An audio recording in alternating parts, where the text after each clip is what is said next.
Right guys, we're wandering over now to the AMG stand. We're on the Merc stand. The car that for me is utterly stunning is the new AMG GT63, GT53 four-door saloon.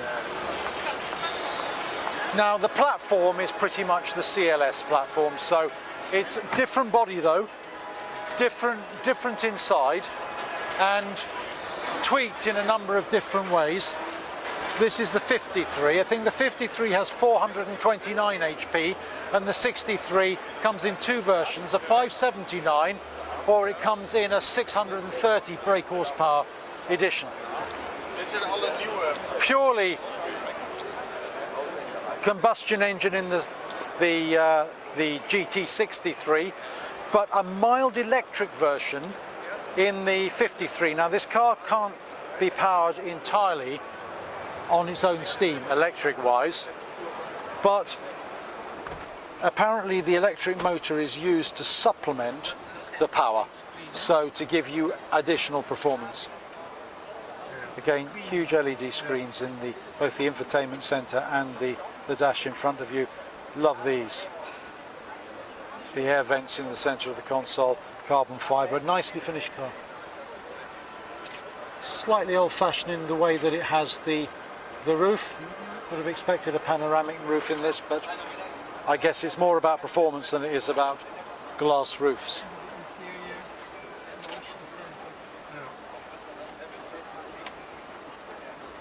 Yeah, very nice. Very nice.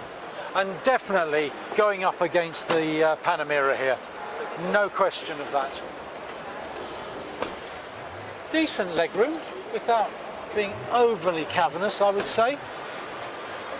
And it definitely has a coupe style, because you can see quite clearly the way that the back comes down to provide that sort of four-door coupe image. I don't know whether you can get into the boot from here. You probably can. Not a bad size. Quite a high lift that you've got to get your cases over, but other than that, once you're there, I'd say very similar to the Panamera.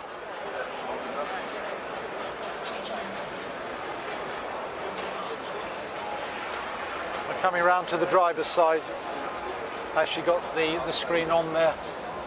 Very much like every other Merc though inside. Unfortunately, I'm not sure I see a huge difference between the inside of the GT and the CLS, and the GT is being set at a price range of £70,000 plus, so I don't know. I mean, I think probably if it was me, I'd definitely look at the GT63 rather than the 53, but might well try and save some money and go for the slightly smaller CLS. Okay, well, while we're here, we will have a quick peek at the GTR. Now the GTR is obviously the top version of the AMG GTS that we tested out about 6 to 9 months ago, and I have to be honest with you, left me a bit cold, because I felt the suspension system was too hard for a GT, and certainly when Chris and I were in it, we sort of felt that even on quite a smooth surface, it was actually too rumbly. This apparently is much better, which is very surprising, because it's meant to be the hardcore version.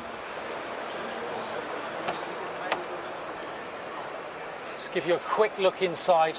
I think most of you that are familiar with the Mercedes AMG GT will have seen this before. This one has obviously got the racing buckets, which I really like. Yes, got the roll cage, and obviously a huge rear wing, all in carbon fibre.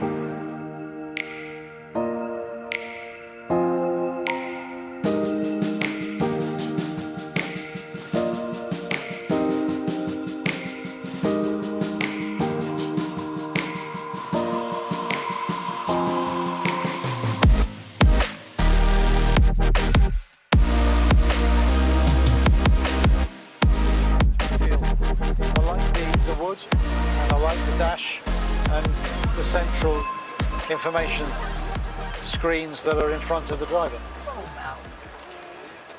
They're very smart, very nice quality as well, and the seats are really comfortable. Burmeister sound system, running on 21-inch rims, so serious performance car. This one is obviously set up for 4 seats. I don't know whether the AMG GT in 63S form is actually standard with just the 4 seats rather than the 5 that we saw in the 53S. But it's a good sized boot. Now, this is nice. It's just a little bit more interesting, I felt, than the 53S. This one is producing 630 horsepower. So, I mean, that is dynamically fast. And again, typical of me, I like the matte blue. I mean, the matte blue is very smart, and it's a little different. Anyway, I thought you'd be interested in this, guys. Signing off for now. Thanks very much. Catch up with you at the next stand.